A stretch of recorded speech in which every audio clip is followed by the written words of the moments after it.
Greater West Bloomfield's only local morning show, giving you exclusive access into people, businesses, and events in our community. We're bringing you the show live daily, weekdays at 9:30 a.m. with your host, me, Maddie Muschin. Before we dive into today's show, every week we highlight someone, an educator, student, business, or organization from our Greater West Bloomfield community who is going above and beyond. If you would like to submit an entry for someone, you can scan the QR code on the screen and fill out the Google form with the person's name, their contact information, and reasons why you think they should be recognized here on the Splash Live for our Person of the Week. Now let's go check out what's going on in our Greater West Bloomfield community. The first ongoing event we want to look at is the West Bloomfield Township Public Library events. They host a ton of fun and educational events for residents in West Bloomfield of all age groups. Today they have their virtual Wiggles and Giggles event at 10:30 a.m. where you can have your child move and dance and sing while learning literacy skills during a story time hosted by the library. In this program, recommended for ages 3 to 5 years, your child will be able to have fun while learning literacy and listening skills. On Thursday at 10:30 a.m., they'll be hosting their virtual show and tell for preschoolers. In this program, your child will learn how to communicate their ideas and answer questions from their instructor and other peers about their show and tell item. For all these events, you can head over to the West Bloomfield website at the westbloomfieldlib.org. Our next event that we want to look at that is ongoing is the Connect Center events. The Connect Center at Orchard Mall in West Bloomfield has a ton of great events and activities for seniors in our community. Some of those events coming up are their Nature Walk at dusk this Wednesday night. You can hike around with animals and enjoy being active at dusk. The walk will be an easy terrain hike that will only be about a mile long. You may be able to even spot some animals and learn more about them from our West Bloomfield Parks naturalists. They also have their upcoming Senior Resource Group Talk Time event on Wednesday. The Senior Resource Group is a network of professionals connected through the Greater West Bloomfield Chamber of Commerce that look to connect seniors and families with the knowledge and resources on relevant topics in today's environment. This specific Talk Time theme is Keep on the Beat to Better Health. Here you'll be able to get active by working out with Dina Raptis from Drums Alive. You can talk about financial health and taxes with representatives from Block Advisors and talk about safety for seniors with Chief Patton from the West Bloomfield Police Department. For all these events, you can head over to the West Bloomfield Parks website under the registration tab. They have a ton of great events that are also drop-in and pre-registration. If you have an event you would like us to feature here on the Splash Live, you can send us a message on our social media pages at Civic Center TV and Facebook at Civic Center TV 15. Coming up, I'll be talking with Gayle Taub. She is a nutrition coach and personal trainer here in the Greater West Bloomfield community. But before that, the West Bloomfield girls basketball team had an exciting game in the regional finals against Grosse Pointe North last Thursday. They proved that they are the team to beat in the state championship run after beating Grosse Pointe North 59-31 to advance to the quarterfinal game that is tonight. Let's go check out the highlights of this game.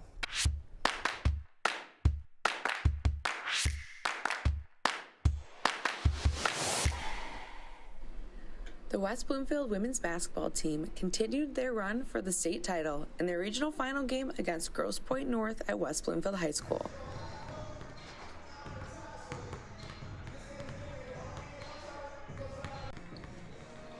After coming off a big win in the semi-game against Mercy, the Lakers knew that it was only going to get harder with each game.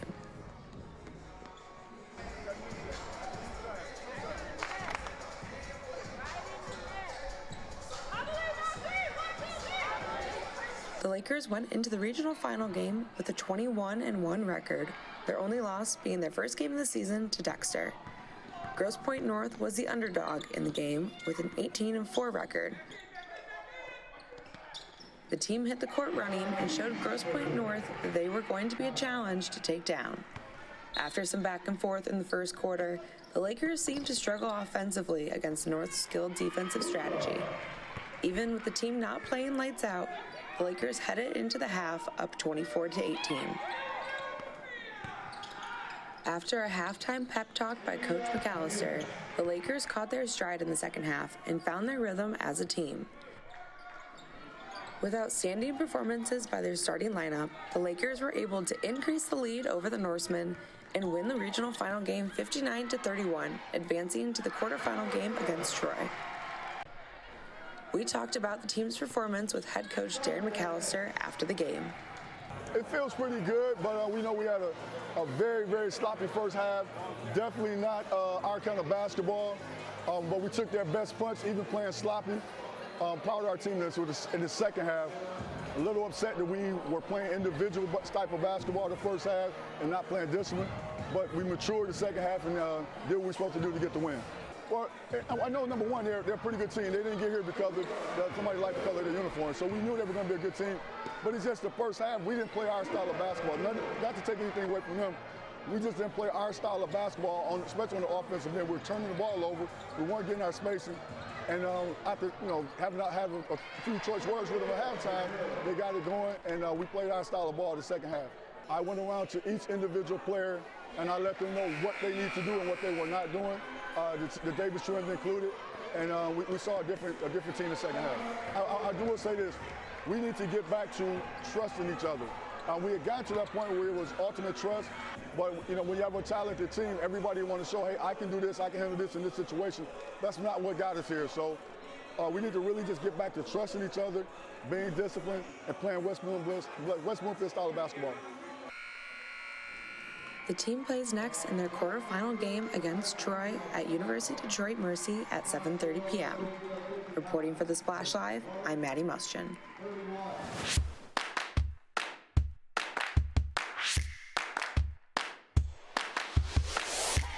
Congratulations to the entire West Bloomfield basketball team for winning the regional finals last week, and good luck to the Lakers basketball team as they take on Troy at University of Detroit Mercy tonight at 7:30 p.m. in their quarterfinal game. Later on, we'll be taking a look at how you can continue to support Black and minority-owned businesses in our community and why it's so important to those business owners. But before that, we'll be talking with Gayle Taub, owner of Gazelle Health, and a nutrition coach and personal trainer here in our greater West Bloomfield community. All that and more after this short break. We'll be right back with the Splash Live.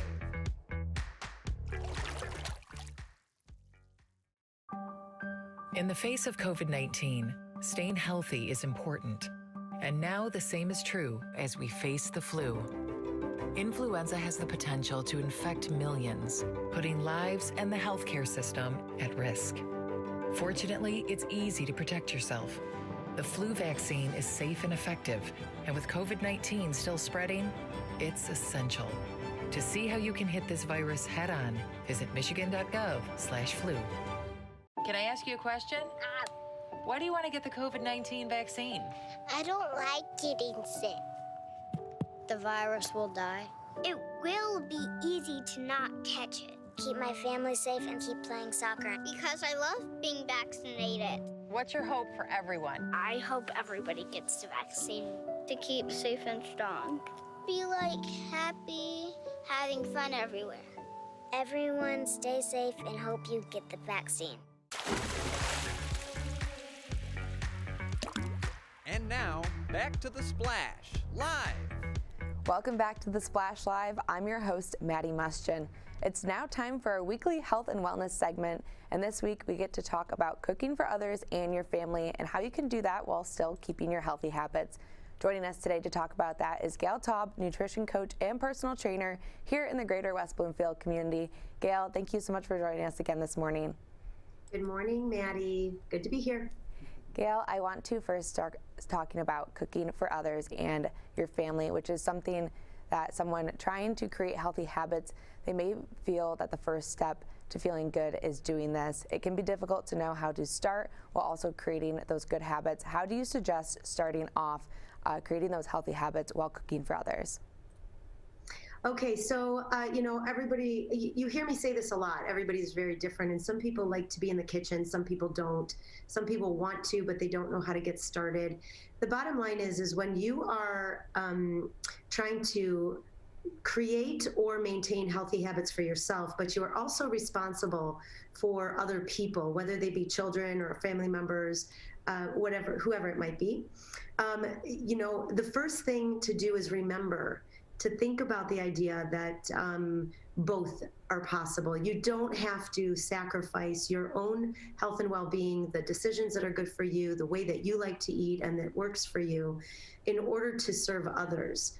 But it can be tricky. So, the first thing is to want to take care of yourself and then also others. The next step might be figuring out how it might work best for you.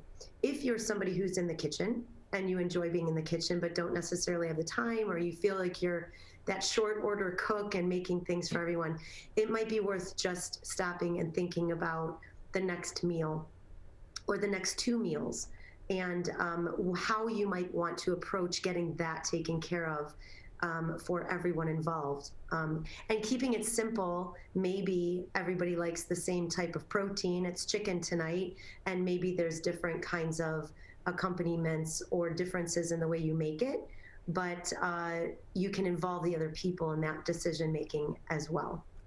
Gayle, for the clients that you have, what do you talk to them about as some of the main concerns when they're either cooking for others or are also going to eat out? So, sometimes we feel, and I hear this a lot, like you're at the mercy of the situation or other people. We're going to a restaurant. I can't maintain my healthy habits where somebody else is cooking for me. And I'm not able to just tell them what to do or, have my own food available. So having a conversation or doing some pre-work is oftentimes the best way to overcome this idea that you don't have any control, because you do. If you're going to a restaurant, you might want to look at the menu first and see what makes sense for you before you get stuck in the restaurant, in the mode, in the zone with everyone around and feeling forced to eat what's in front of you. So do a little pre-work there. And if you are being served by others, let's say a social event, or there's others in your household that are making food for you, talk to them. Talk to them, ask them questions about what it is they have on their mind, what will be on the menu, and see how you might need or want to manipulate that or manage it so that you're not surprised when you get there.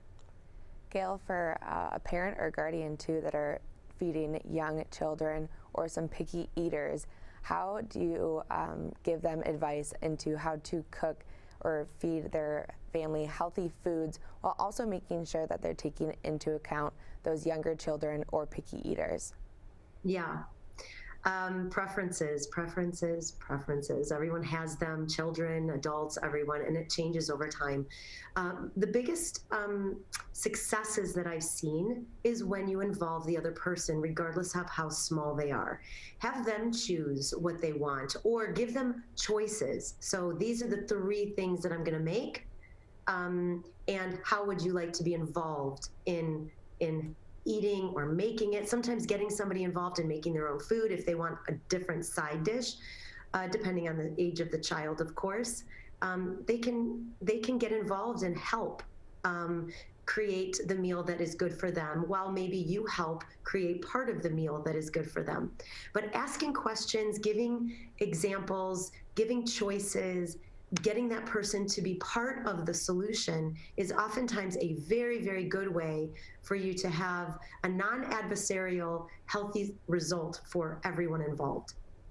And Gayle, we talk a lot about how everyone is different in their health journey, but for you personally, do you have any good, healthy, easy meals to make or any type of cuisine that you would suggest if someone is looking to take those first steps into kind of experimenting in the kitchen, getting those healthy recipes?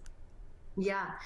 Oh boy, yes. I've been known to, my kitchen is described for me personally as full of ingredients, not necessarily foods to eat. I'm a fan and I enjoy cooking and creating my own food. It helps me stay in control and it's something that I enjoy. First of all, if you ever want to check out, there's some recipes and some good photographs and some ideas, visual ideas on my website.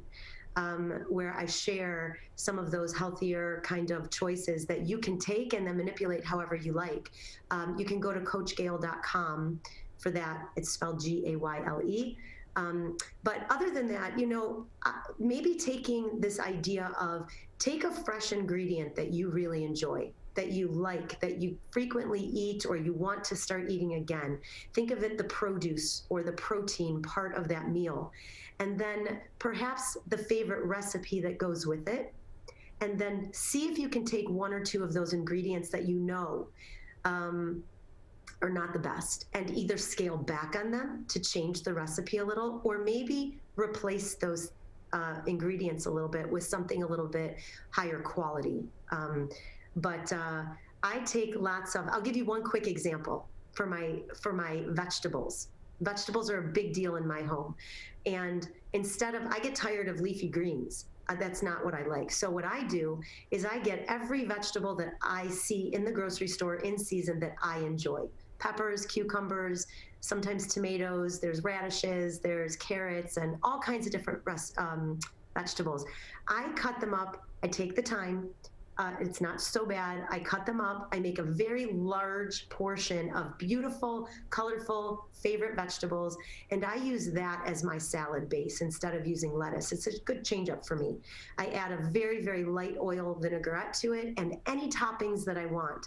The hard part's done. I take a handful or two.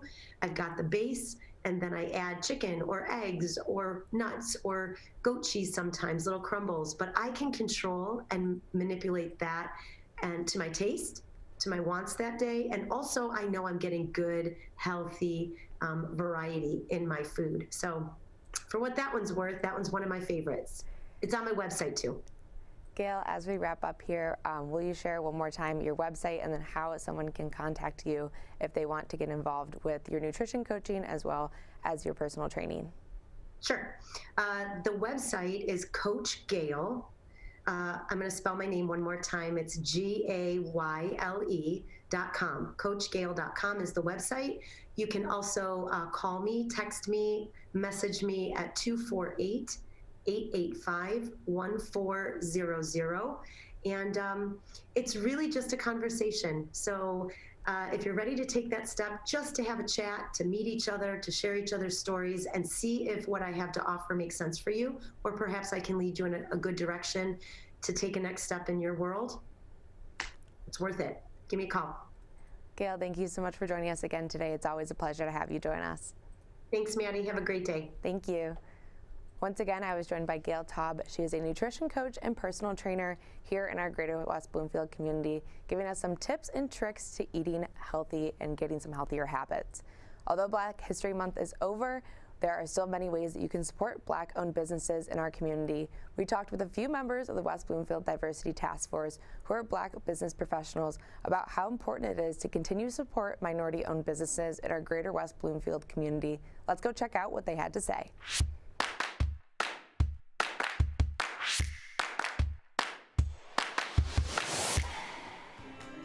Although Black History Month has concluded as we enter March, the West Bloomfield Diversity Task Force provided a great opportunity for Black and minority-owned businesses to present their products at the Black Expo.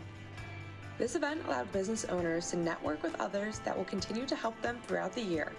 We talked with some of the members of the West Bloomfield Diversity Task Force about why this is so important to these business owners. It personally touches my heart to be able to have a lot of representation of our community and share the area with so many different talented, so many different individuals that work so hard. So it's nice to have a lot of collective minds in one room, and it's nice to just be a nice piece of the puzzle. It's a great event for the community.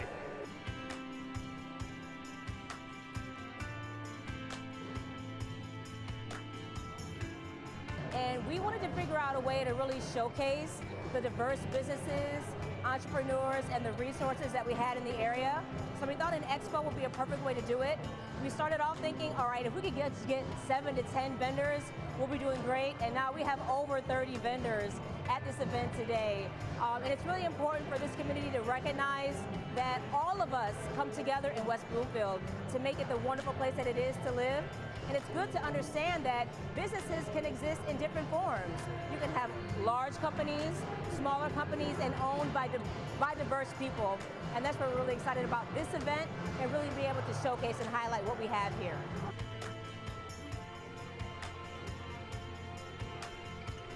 So it's, again, very exciting to, it really means so much that we have an opportunity to really showcase our talents inside the city of West Bloomfield. The diversity has really increased with our city in the last decade, so it's super nice to bring it all together in a community and just share so much talent and so much ability that we have, and make it noticeable to not only the city of West Bloomfield, but the surrounding areas around it, and showcase that we have so much talent, so much ability, and be able to have it inside of Black History Month. It just wraps it all together. So it's great to have a collaboration of great, intelligent minds inside of Orchard Mall, representing the city of West Bloomfield.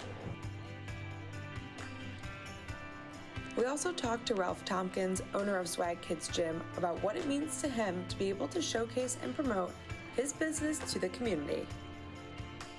As a minority owner, it's super exciting to me to have people come to our gym from different backgrounds and respect what we do while having respect for others and sharing a space and becoming passionate about exercise. Something that I'm super proud of, and it's great to be a part of this expo right here. So super excited. Thank you so much. If you're curious about how you can support Black and minority-owned businesses in our community, you can reach out to the West Bloomfield Diversity Task Force for more information. Reporting for the Splash Live, I'm Maddie Muschin.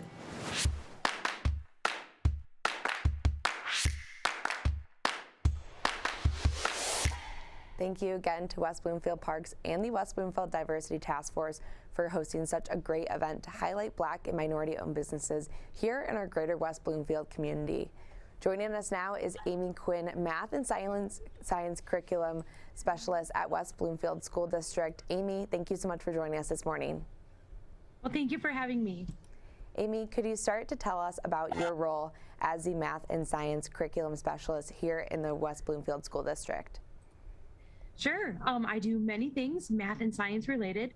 One of my favorite things is Lego robotics that I'm here to talk about today. But I like to stay involved in a lot of district initiatives, and this hands down is one of my favorite ones. So let's talk about that robotics initiative that we have here in the West Bloomfield School District. Can you first give us a little bit of insight into what it is and who can get involved with it? Yes, I sure can.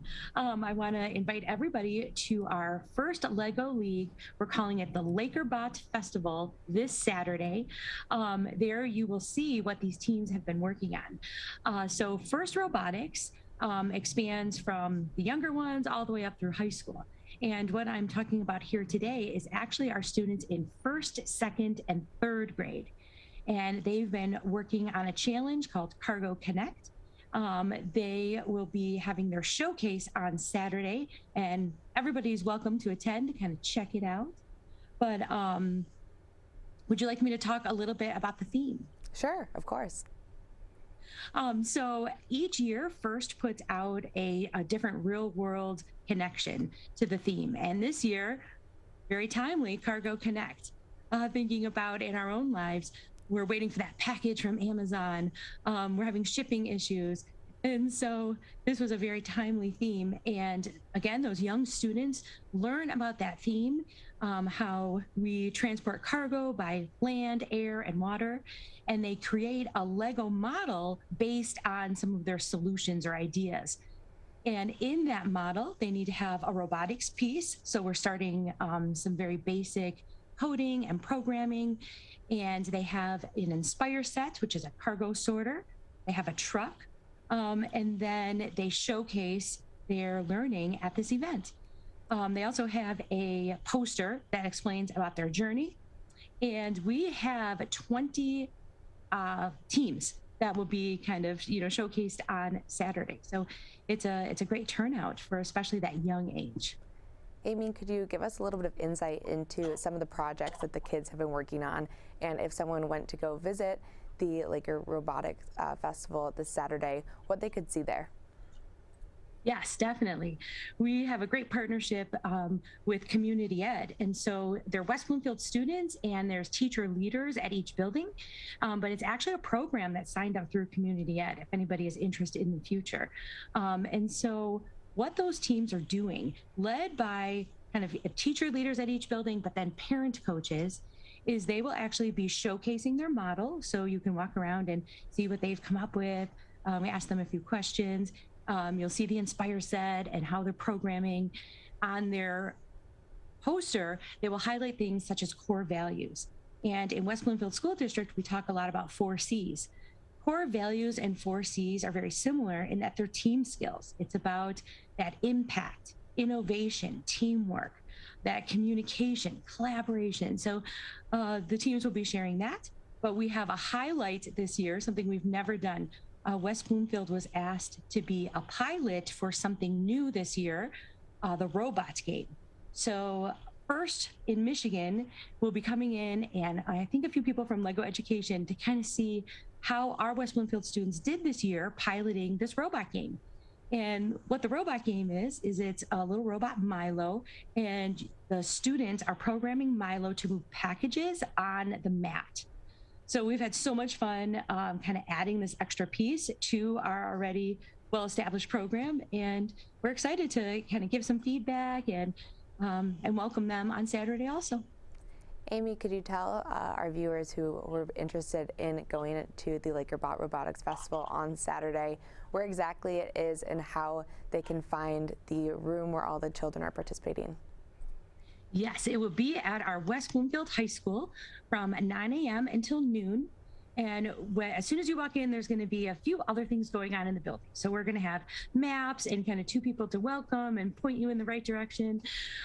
We also will be highlighting our high school robotics team. They'll be showcasing their cool robot and what they've been working on. Some of the high school students are actually our reviewers. The middle school robotics team will be there with 2 tables showing off what they're doing and supporting in the robot game. And then our challenge students, which are upper elementary, they'll be there with their robot. Tables will be set up in the hallway. And then the review session is for coaches only. With the robot game, anybody's welcome to. And the pit area will be in the cafeteria. And anyone's welcome to walk around and look at some of those posters and models. So it's really a neat event because it's not just our little ones that of course we're focused on, but it's really so people can see the whole robotics program in West Bloomfield. Amy, as we wrap up here, is there anything else you wanted to share about that Lakerbot Robotics Festival that's happening this weekend, or anything else with the Robotics First program that you guys have there in West Bloomfield? No, just maybe that if anybody has any questions, they can reach out to Andrea Frank at Community Education. And we just want to thank you for having a little time for us today. And we look forward to seeing anyone that can make it on Saturday or in the future at any robotics events. Thank you. Awesome, Amy. Thanks so much for joining us this morning. We appreciate it. Thank you. Once again, I was joined by Amy Quinn. She's the Math and Science Curriculum Specialist for the West Bloomfield School District, telling us about such an exciting event that's happening on Saturday. It's the Lakerbot Robotics Festival. If you're interested in going and seeing all the cool projects that the West Bloomfield students are working on, that will be from 9 until noon at West Bloomfield High School. There will be some maps and some guides as well once you enter the high school to find that cool little program that they are having there to see all the projects that the students are working on. That's going to do it for today's show. Thank you again to Gayle Taub for talking to us about healthy habits, and Amy Quinn for giving us some more information about the Lakerbot Robotics Festival happening this Saturday. Thank you for joining us this morning. A special thanks to our Zoom producer, Jared Clark, for coordinating the Zoom, making sure our guests joined us. As always, a big thank you to Calvin Brown, our board operator, for making the show possible each and every morning. And thank you for joining me as we explored all of the people and events in our greater West Bloomfield community. As always, you can make sure to tune in live on Civic Center TV, on Comcast Channel 15 and AT&T Channel 99 Monday through Friday from 9:30 to 10 a.m. to catch up on what's going on in our greater West Bloomfield community. You can also watch our show every morning on My Michigan TV. It's a new streaming service that covers all of the great people and events happening all over the state of Michigan. You can either head over to mymytv.com or you can download the free My Michigan TV app on your smartphone and smart TV. You can also check out all of our archived stories and interviews by visiting civiccentertv.com and following our YouTube, Twitter, and Instagram page. For all of our friends in Sylvan Lake, Orchard Lake, Keiko Harbor, and West Bloomfield, I'm Maddie Mushton. Thank you for watching The Splash Live.